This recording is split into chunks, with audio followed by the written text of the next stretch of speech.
gente esperta, já atenta, né? Então, a palavra de Deus, Efésios 6, versículos de 1 a 4. Você pode acompanhar essa leitura sentado, a gente vai colocar aqui na tela também. Você, se precisar de Bíblia ou de ajuda também para localizar essa passagem, pode pedir ajuda, os irmãos da igreja também estarem atentos a isso. E, se possível, depois mantenha também a sua Bíblia aberta em Efésios 6, versículos de 1 a 4, tá? A palavra de Deus nos diz assim: Filhos, obedecei a vossos pais no Senhor, pois isto é justo. Honra teu pai e a tua mãe, que é o primeiro mandamento com promessa, para que te vá bem e sejas de longa vida sobre a terra. E vós, pais, não provoqueis vossos filhos à ira, mas criai-os na disciplina e na admoestação do Senhor. Essa é uma passagem da Bíblia que fala claramente para a família.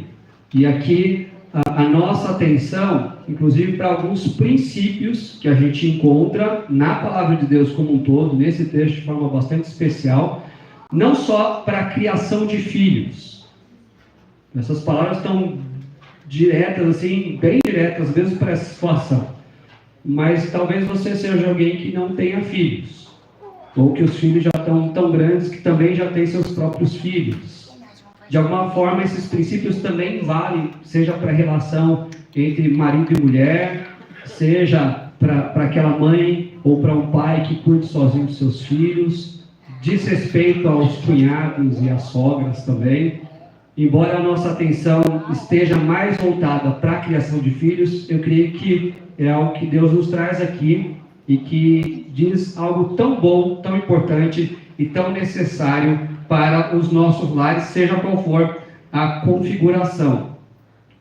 Nós temos aqui algumas ordens, alguns princípios, e a primeira delas é: exerça a sua autoridade. Há vários versículos aqui, ou várias expressões que nós encontramos aqui, que mostram isso. No próprio versículo 1, os pais exercem a autoridade de forma que os filhos devem obedecer. Obedecei a vossos pais. Ali no versículo 2, lembrando um dos 10 mandamentos: honra teu pai e tua mãe. Por quê? Porque eles têm autoridade sobre a sua vida. Se você olhar ali para o próprio versículo 4, como que os pais têm o dever de criar os filhos naquilo que diz respeito à vontade de Deus, criar-os na disciplina e na administração do Senhor. Vocês têm uma autoridade, vocês têm uma responsabilidade. E é claro que a maneira como a palavra de Deus vai mostrar que nós devemos exercer autoridade tem a ver com a gentileza. Aqui, um pai e uma mãe que exerce a sua autoridade de uma maneira gentil.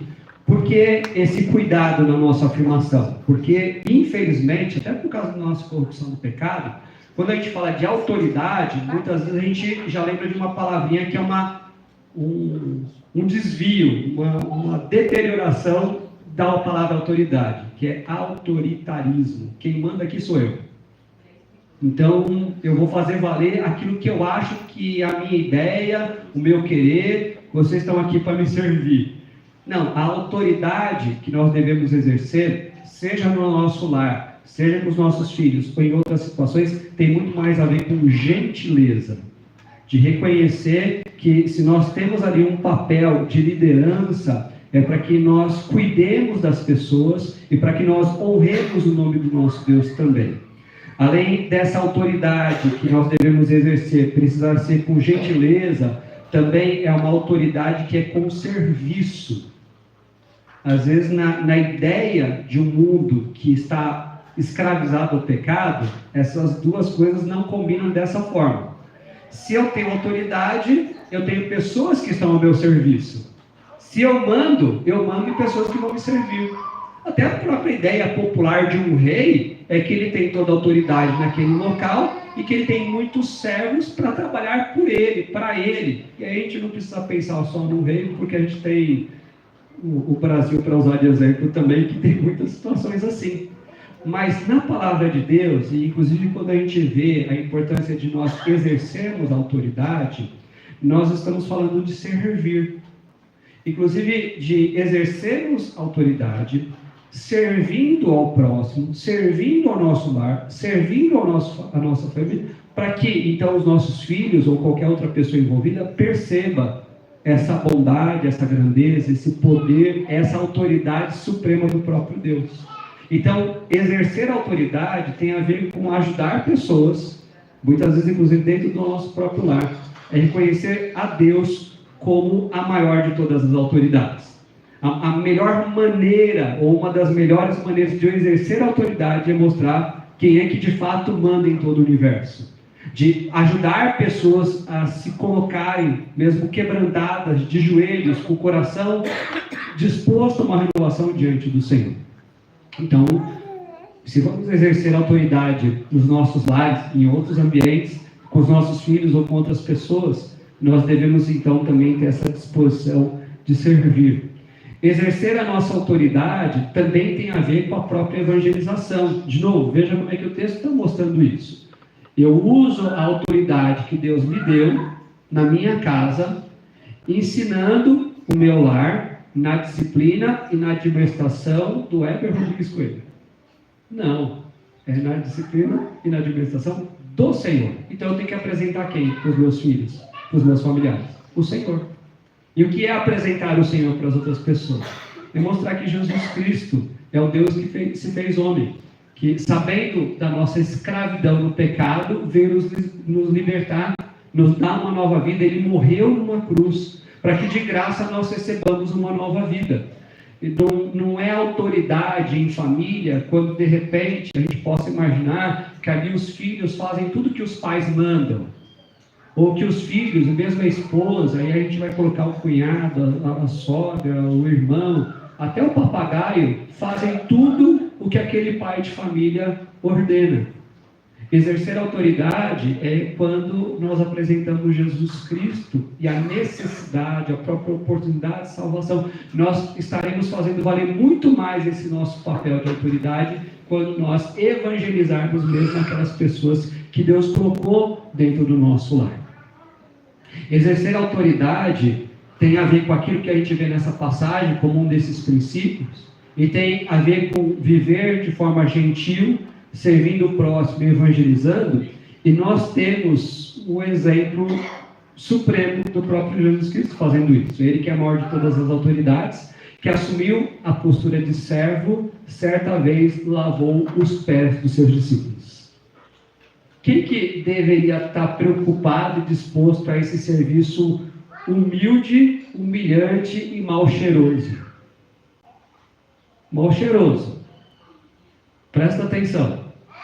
A gente não vai fazer isso agora. Mas se fizéssemos algo extremamente perigoso agora, de já agora tirar os nossos sapatos das nossas meias, ia cheirar mal.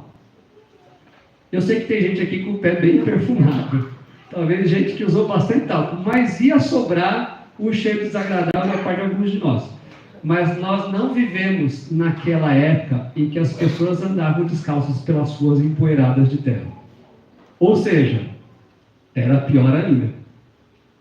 E era pior ainda por outro motivo, porque as pessoas não comiam sentadas em cadeiras diante de mesas. Uma das partes do corpo que ficava perto das mãos da própria comida eram os pés. Então, não vou nem falar se tinha queijo ou não, porque você já imaginou a desgraça que podia ser uma situação como essa. Lavar o pé de quem chegou em casa era um serviço para o pior, talvez, dos escravos. Quem que lavou os pés dos discípulos? Jesus. Exercendo autoridade de forma gentil, servindo aos seus discípulos, ele proclamou o amor e a graça que somente ele tem. Como é que eu, como é que você, qualquer um de nós aqui, vamos exercer a autoridade na nossa família se nós não considerarmos exemplos como esses? Mas esse não é o único princípio que nós encontramos aqui, mas também nós vemos nessa passagem que nós devemos pastorear a nossa família. Veja de novo o finzinho do versículo 4. Mais uma vez essa ênfase do nosso papel de criar os nossos filhos na disciplina e na administração do Senhor. Nós falamos, inclusive, agora há pouco na nossa sala da escola bíblica dominical com os homens, que não adianta a gente falar aquilo que é certo se a gente mesmo não praticar. Faça o que eu falo, mas não faça o que eu faço. Não, nós devemos ser o próprio exemplo. E aqui, então, esse princípio do próprio pastoreio. Pastorear não é só a ideia do pastor do rebanho de ovelhas. Podia usar isso, inclusive, agora a meu favor, né? Porque pastorear não é algo só do pastor. Então, a próxima vez que você for mandar aquela musiquinha de que é o dia de almoçar na casa do pastor, eu vou devolver. Porque você também é chamado a pastorear. Percebe como é que é isso? Se, de alguma maneira, eu tenho, pelo chamado de Deus, de forma especial, esse papel de pastoreio, isso não quer dizer que eu é que vou pastorear sozinho todas as pessoas. Você está lá junto ao seu lar, junto à sua família, junto aos seus filhos, você também tem esse papel. E aqui a gente vê que o pastorear é de fato o estar junto, ajudando aqui de forma bem direta também os nossos filhos a compreenderem quem eles são. Se nós vamos mostrar aquilo que é a disciplina, o próprio ensinamento e correção do Senhor. Aqui o admoestar tem a ver com exortar, com ensinar, aconselhar e mostrar o compromisso que a gente tem diante de Deus. Infelizmente tem gente que não quer assumir esse compromisso, mas ele deve ser atendido. Se nós vamos fazer isso vai passar pelo cuidado de ajudar os nossos filhos, familiares ou pessoas ao nosso redor a entenderem quem eles são, com todos os seus potenciais, todas as suas habilidades, todas as suas ricas experiências de vida, mas também as suas limitações, os seus erros, as suas necessidades de ajuda do Senhor, a necessidade de correção, de transformação pelo Espírito de Deus. Eu pastoreio tão bem aqui as minhas ovelhas, a igreja, os meus filhos, está todo mundo bonitinho, todo mundo se sentindo bem, todo mundo alegre, todo mundo enganado, porque não se conheceu, não examinou a si mesmo e não viu a necessidade que tinha do próprio Salvador. Não apenas a conhecer a si mesmo, mas compreender quem ele é no mundo que é caído e pervertido pelo pecado. O pai, a mãe, a família que pastoreia os seus familiares, não está achando que a gente vive num conto de fadas e que naturalmente todo mundo vai optar pelas coisas que são boas. Às vezes a gente tem essa falsa confiança, não, mas meu filho ele é maravilhoso, ele é brilhante, eu nunca vi uma menina tão boa como esse. É pecador, que precisa conhecer a si mesmo, a necessidade de Salvador, precisa conhecer o mundo caído em que se vive e ser acompanhado. Vai deixar, aí literalmente, tá? Uma ovelha sozinha. Uma das coisas que provavelmente essa ovelha vai fazer é tentar matar a sua sede. Viu? Coisa boa, né? Tem que hidratar o corpo, né? Então, ela vai na água, vai bicar ali, né? Beber a água, né? Vai dar uma cambalhota, cair para dentro da água, encharcar e morrer afogado. Isso acontece de verdade, tá? Então, se isso acontece com animais da própria criação de Deus, será que a gente pode ser assim, contar tanto com a boa sorte que sempre nós mesmos e as pessoas ao nosso redor vão fazer escolhas boas e seguras? Ou a gente tem que estar junto? A ovelha não pode ficar sozinha.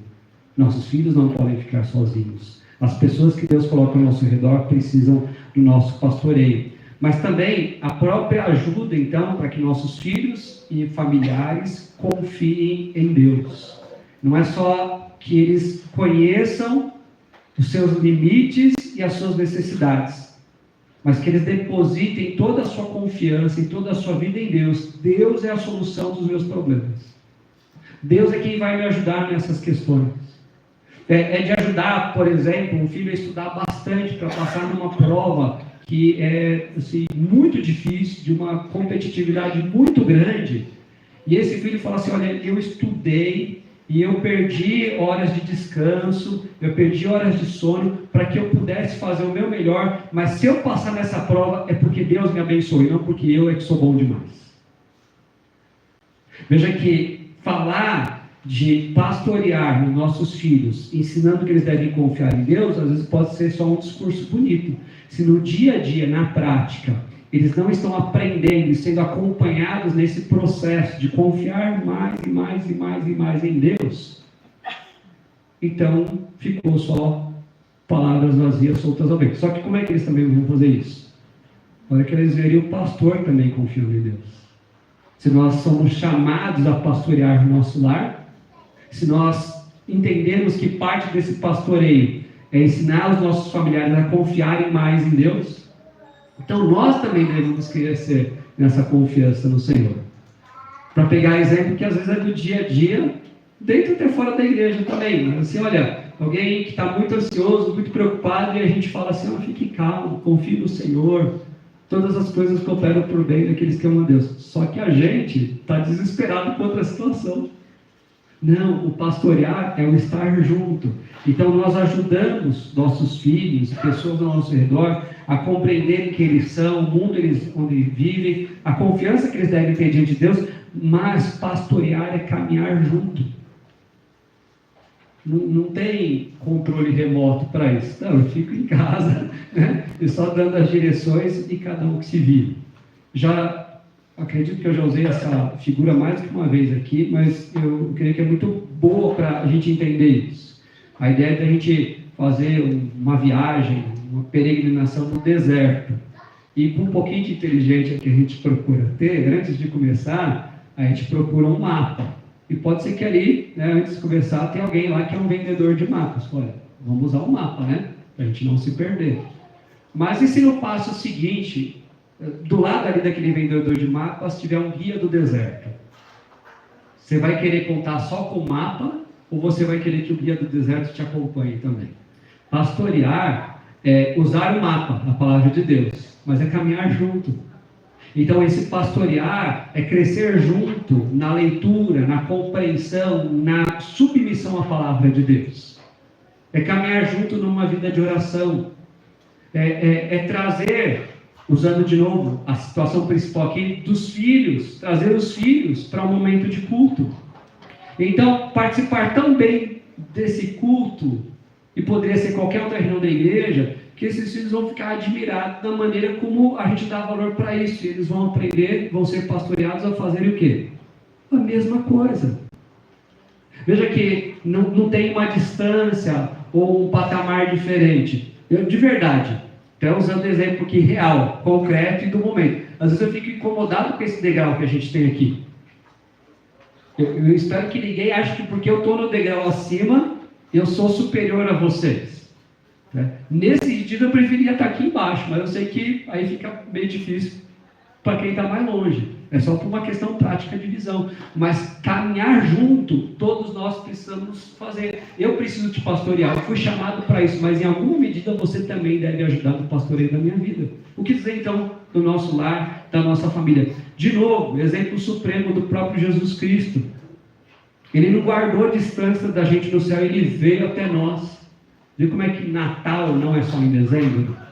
Essa é a mensagem do Natal. Jesus veio até nós, se fez homem, cresceu como um de nós, e quando ele começou a trabalhar a vida de seus discípulos como o bom pastor que dá a vida pelas suas ovelhas, ele estava junto, ele caminhou junto.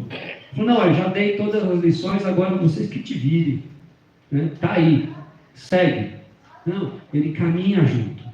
Como é que eu, como pai de família, como é que qualquer um de nós aqui, junto aos nossos lares e pessoas ao nosso redor, vamos achar que a gente vai fazer melhor fazendo diferente?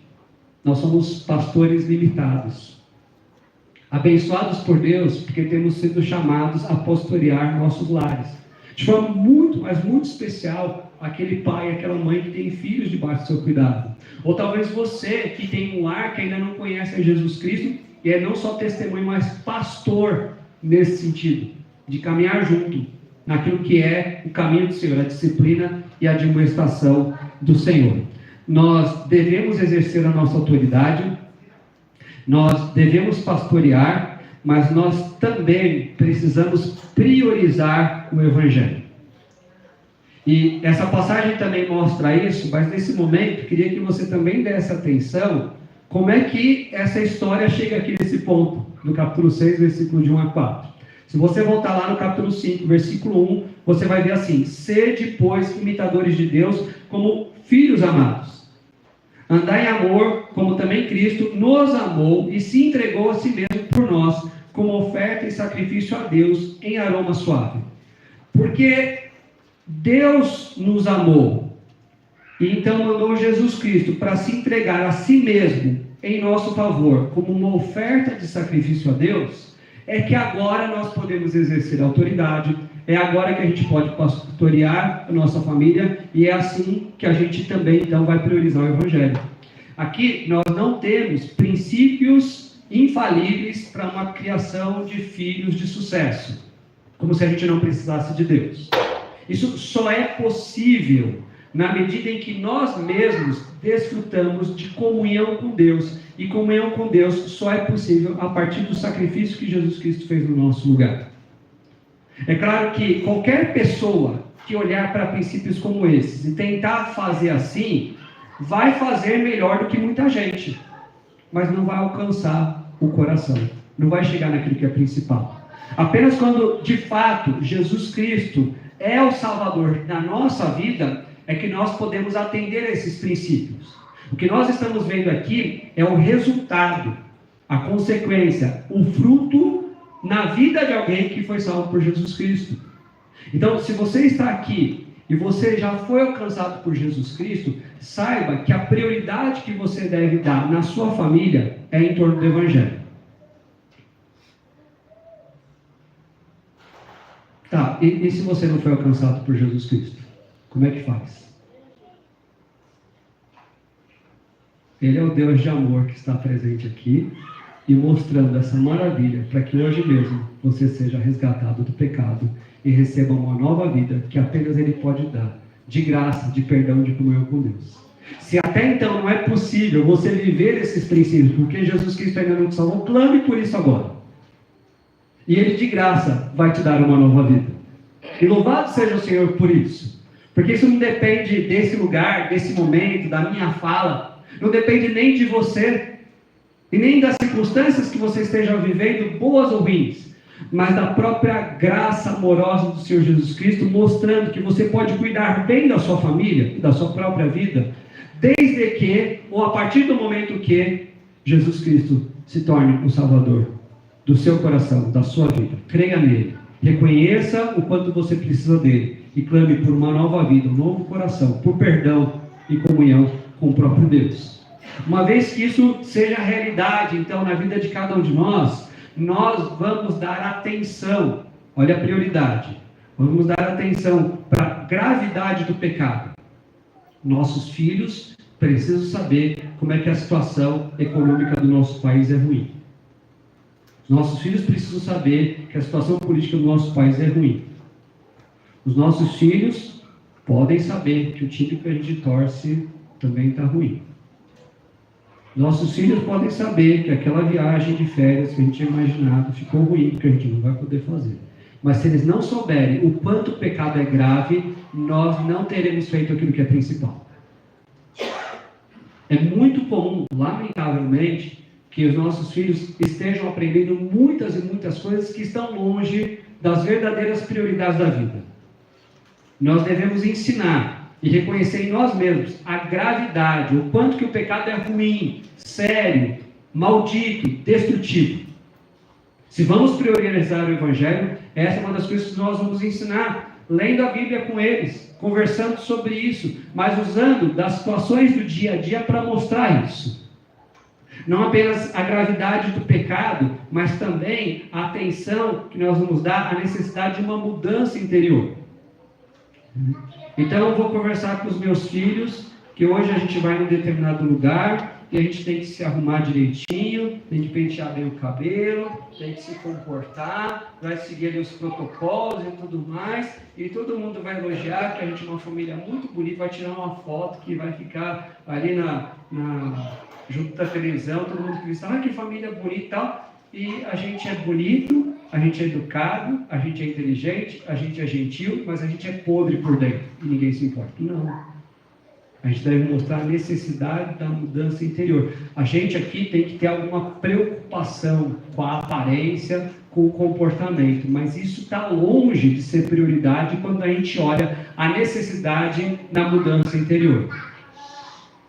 Tem umas pessoas aqui, eu não vou falar quem eles são, que falam assim, às vezes assim, você conversou com ele antes de sair de casa? Olha, eu falei com ele antes de sair de casa, né? Vai acabar o culto, aí o que eu vou ouvir? Eu falei com você antes de sair de casa que não era para você fazer esse tipo de coisa. É brincadeira, é para ser brincadeira, mas a brincadeira está em torno do quê? Porque às vezes se a gente se comportar bonitinho, está tudo bem. Mas a gente não pode esquecer, e aí não é brincadeira, é coisa séria, que a gente deve estar atento à necessidade de uma mudança lá dentro da gente, que apenas Deus pode operar, que a gente deve estar sensível àquilo que Deus está querendo mudar na nossa vida, mas ajudar os nossos filhos, os nossos familiares, pessoas ao nosso redor a entenderem isso. Não é só essa história assim, não, antes eu não ia para a igreja, agora eu vou para a igreja. Se continuar egoísta, se continuar arrogante, se continuar trapaceiro, o que adiantou? Talvez seja até pior, porque agora está enganado, iludido, que está assim, não, a mudança é lá dentro. Meus filhos me acompanham na igreja, mas as mudanças lá dentro também estão acompanhando a voz do Senhor? A prioridade do Evangelho é de mostrar a gravidade do pecado, a importância de uma mudança interior. A atenção é de mostrar a graça de Jesus. Nós não merecemos. Nós não temos condições. Nós não temos qualquer esforço que seja suficiente para resolver o problema da nossa vida. Mas Jesus graciosamente oferece isso para a gente. Graciosamente. Graça.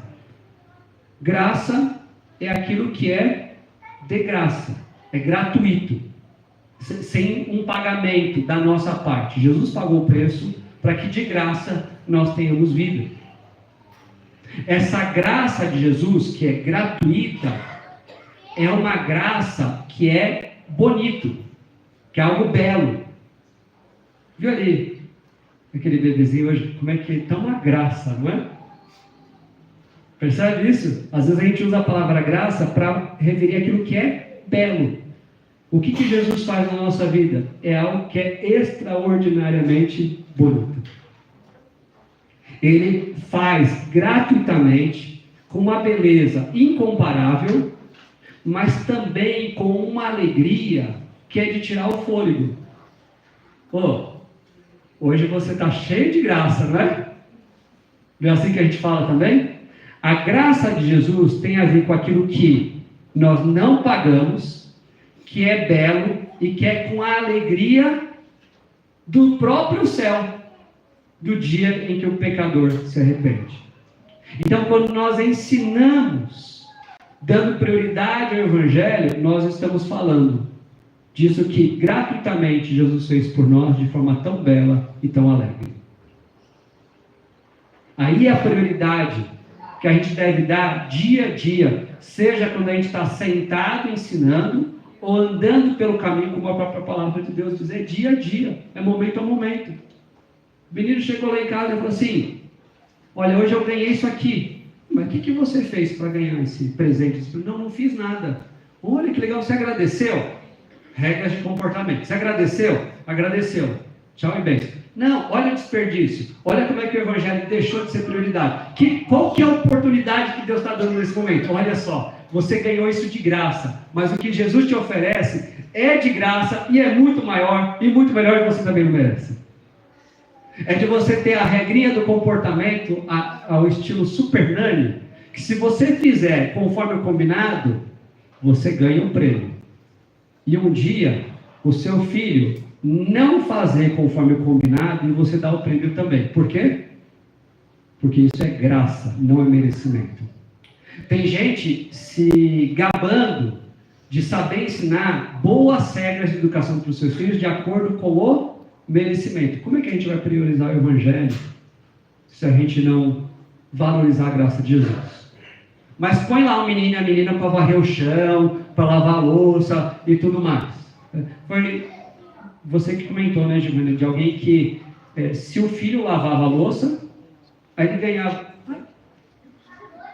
Está ensinando a ser empregado. Terceirizado, provavelmente. Se fizer, ganha. Se não fizer, fica sujo. Não, tem que fazer porque é bom. Você não vai ganhar nada por causa disso? Vai ganhar habilidade. Vai ganhar alegria. Vai ganhar comigo com Deus. Mas eu tenho uma mensagem mais importante para dar prioridade. Jesus é o Deus da graça. Olha como é que o próprio Jesus, de novo, é mais do que exemplo nesse sentido, pelo próprio fato de ele ter se feito homem. A encarnação de Jesus. Olha a prioridade celestial, a prioridade de Deus nesse sentido. De o próprio Deus assumir a forma humana para, então, priorizar o Evangelho. Tantas coisas que tantas pessoas destacam de tão boas que Jesus ensinou, mas sem reconhecer o principal, que foi a prioridade dele, ele veio para nos salvar. Então, nós devemos exercer nossa autoridade, nós devemos pastorear a nossa família, nós devemos priorizar o Evangelho, mas veja que isso também inclui o próprio desfrutar da comunhão do povo de Deus. Olha como é que o versículo de alguma forma vai mostrar isso para a gente também. Na medida em que filhos honram seus pais, eles vão bem. E aí eles têm uma longa vida sobre a face da terra. E os pais ainda têm essa advertência de não provocar nossos filhos. Quando a gente fala de desfrutar da comunhão do povo de Deus, a primeira ideia que vem à nossa mente talvez seja um momento como esse. É verdade, porque se meus filhos forem evangelizados, crescerem na graça do Senhor, eles vão poder estar junto com o povo de Deus que também tem essas mesmas prioridades e valores. Isso vai ser muito bom. A gente aprende com a experiência dos nossos irmãos, das nossas irmãs, a gente consegue contribuir com a vida dos outros, então daquilo que o próprio Deus tem feito dentro da nossa casa, isso é maravilhoso. É claro que na medida em que nós vivemos os princípios da palavra de Deus para a criação dos nossos filhos, eles vão desfrutar mais e melhor da comunhão do povo de Deus. Não tem como priorizar o Evangelho dentro de casa e achar que os filhos podem vir para as programações da igreja só quando eles quiserem. Então isso está muito ligado uma coisa com a outra. Mas tem algo a mais aqui. Porque veja só, então você, pai e mãe, estão criando os filhos de vocês nessa maneira. Então, de alguma maneira, os seus filhos e o seu lar também vai correr bem. Porque aqui a gente vê assim, no versículo 3, para que te vá bem, uma outra tradução possível, para que corra bem, para que tudo seja bem sucedido, para que tudo dê certo. E vai dar certo por quê? Por causa da bênção de Deus. Então, não só os pais, mas também os filhos agora, e pode ser qualquer outro familiar também, estão vivendo dessa maneira. De acordo com a própria palavra de Deus, isso permite que a gente tenha uma vida longa sobre a terra. E aqui a gente não está competindo com quantos anos a gente vai morrer. Tem gente que vive muito tempo, mas desperdiçou cada dia. E tem gente que teve uma vida curta, mas aproveitou muito mais. Esse é o fato, dentro daquilo que o próprio Deus estabeleceu para a nossa vida.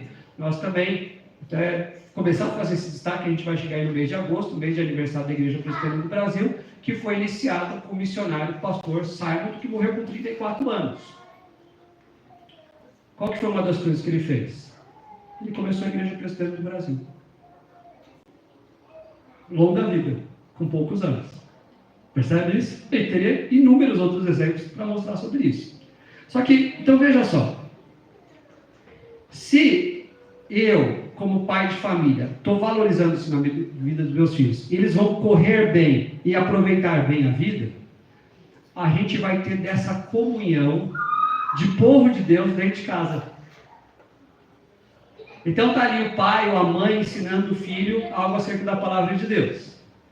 E esse filho, essa filha é despertado pelo Senhor até para conhecer mais, para se preparar mais para o ministério, para se aprofundar mais no conhecimento da palavra de Deus. Dali a pouco, aquele menino, aquela menina, está dando aula lá em casa, ensinando, compartilhando, conversando. Olha, lembra aquele estudo que a gente fez, aquela reunião de oração, aquele culto, aquele pastor, aquele missionário que pegou sobre isso?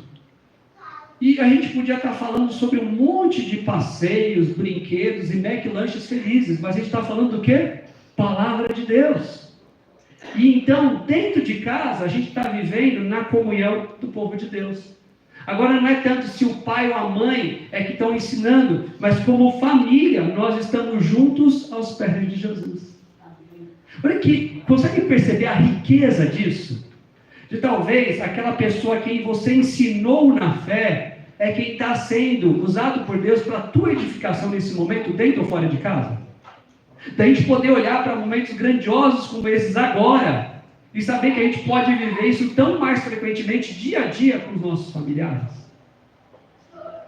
É isso que a palavra de Deus diz quando mostra que os filhos agora estão indo bem, estão correndo bem, têm uma longa vida, e os pais eles não estão provocando os filhos ainda. O que eles estão fazendo? Se alegrando e agradecendo a Deus, porque Deus colocou jeito dentro de casa para que eles também possam crescer na comunhão com o Senhor.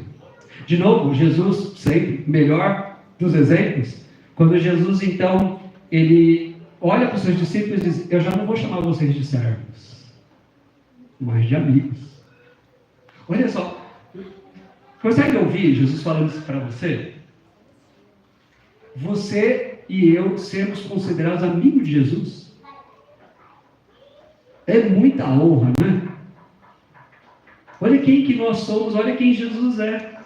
E não que a gente vai ensinar ou ser bênção na vida de Jesus de alguma maneira, mas desfrutar dessa comunhão celestial por causa da própria obra de Jesus na nossa vida. Então nós temos aqui esses compromissos diante do Senhor, uma vez que Jesus Cristo seja a nossa salvação, de exercermos a nossa autoridade junto aos nossos familiares, de pastorearmos o nosso lar, de priorizarmos o Evangelho e de nós desfrutarmos da comunhão do povo de Deus. Veja como que isso já de forma muito direta, para que a gente se comprometa diante de Deus nesse momento. Nós vamos orar por isso agora. Vamos orar para que os nossos lares sejam esse tipo de bênção. Talvez você como pai ou como mãe, pedir a Deus que lhe ajude a dar atenção para esses princípios. Talvez de pedir perdão, porque você talvez esteja valorizando coisas tão diferentes dessas, mas também agradecer porque agora Ele tem dado essa direção. De você que ainda não é pai e que ainda não é mãe, poder pedir a Deus, tanto por bênção para o seu lar, mas também para o seu futuro lar. Quando você vai poder, de alguma forma, pastorear seu esposo ou a sua esposa.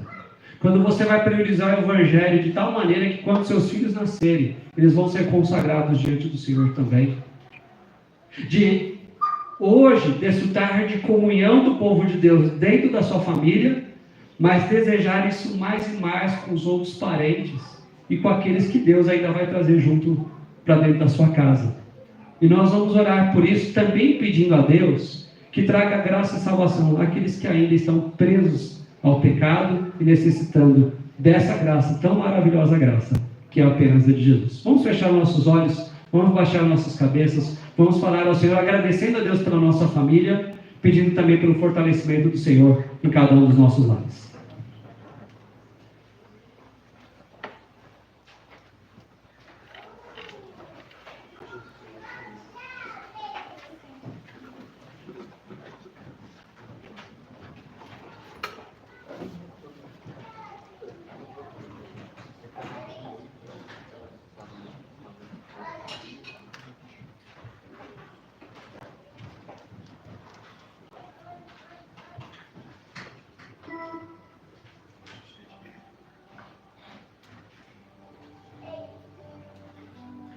Nós bendizemos o Teu santo e glorioso nome, nosso Deus, porque o Senhor tem abençoado a nossa vida e tem abençoado a nossa família.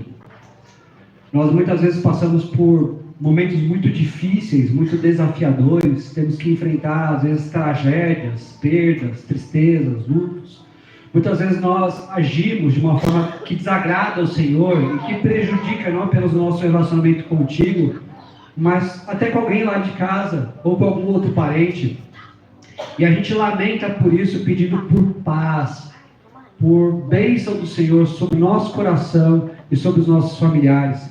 Pedimos bênção do Senhor para aqueles dos nossos que às vezes estão passando por uma situação muito difícil, talvez uma doença grave, talvez presos a algum vício, talvez desorientados e desanimados com a vida, talvez com uma dificuldade financeira muito grande, ou a falta de emprego, mas além e muito mais do que isso, ó Deus, nós pedimos que o Senhor abençoe os nossos familiares com a Tua presença, com o Teu amor, com a Tua graça, com o Teu poder, que apesar de qualquer dificuldade que a gente esteja enfrentando, a nossa atenção maior seja para o Teu grande e glorioso Evangelho. Nos ajuda, ó Deus, a entender mais e mais o nosso papel diante do Senhor e da nossa família. Pedimos de forma especial o Teu cuidado para pais e mães na criação dos seus filhos, para filhos que devem honrar seus pais e reconhecer a Tua suprema autoridade acima de tudo. Nós clamamos, ó Senhor nosso Deus, por graça e salvação, aqueles que ainda estejam presos e perdidos no pecado. Dá a eles bênção no seu lar, mas mais do que isso, dá um novo coração, resgatado e redimido pelo Senhor Jesus Cristo. Ó Deus, pedimos também que o Senhor abençoe a nossa igreja, como família de Cristo, mas também nesse cuidado com pais, com mães, com filhos, com irmãos, com os familiares, ó Deus. Que nós aprendamos mais e mais a ser bênção na vida das famílias que aqui se reúnem também, no nome de Jesus. Amém. Meus irmãos, nós temos que aprender a palavra e nós temos que praticar a palavra. Amém? Amém. Vamos praticar a palavra. Hoje, inclusive, de forma muito especial, porque agora nós vamos nos colocar em pé e nós vamos fazer um convite, que é para todos os meninos, para todas as meninas também, seja qual for a idade. Mas vai ser um convite mais especial para duas crianças. Enquanto nós cantamos esse próximo hino, eu queria dizer para o Ravi e para a Gabriela que esse é o jeito que a igreja está convidando vocês dois para virem aqui à frente junto com seus pais. Vamos ficar em pé?